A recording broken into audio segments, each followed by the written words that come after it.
Bonjour à tous et bienvenue sur Amazing Mac TV. Apple a rendu disponible la version macOS 10.14.5 à tout le monde et la principale nouveauté, ça va être l'apparition de l'AirPlay 2 via le Mac.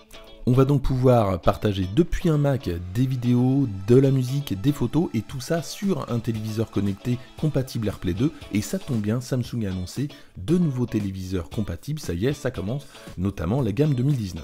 Évidemment, tous les téléviseurs Samsung ne sont pas encore compatibles et encore moins pour les Sony LG Vizio qui seront compatibles sans doute dans le courant de l'année.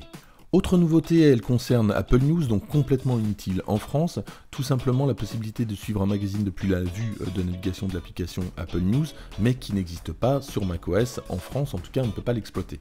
Autre nouveauté de 10.14.5, l'amélioration de la latence audio, mais uniquement pour les MacBook Pro de 2018 et ultérieurs, alors dites-moi si cette mise à jour a corrigé le problème chez vous. Autre nouveauté, c'est la correction d'un bug qui empêchait l'affichage de gros documents d'OmniOutliner. Là aussi, 10.14.5 semble corriger le problème. Moi, je n'ai pas ce logiciel, donc je n'ai pas pu tester.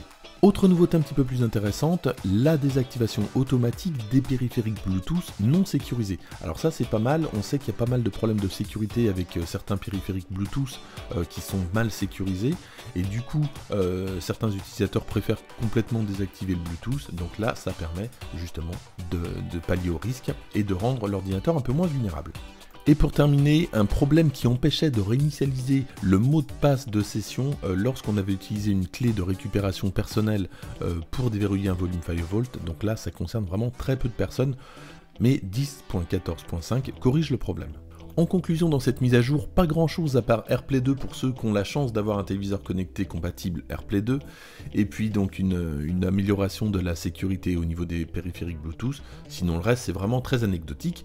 On attend dans tous les cas la nouvelle version de macOS 10.15 qui devrait arriver très bientôt, et là il y aura pas mal de nouveautés plutôt sympathiques. Voilà pour cette vidéo, c'est déjà terminé, et moi je vous dis à très bientôt.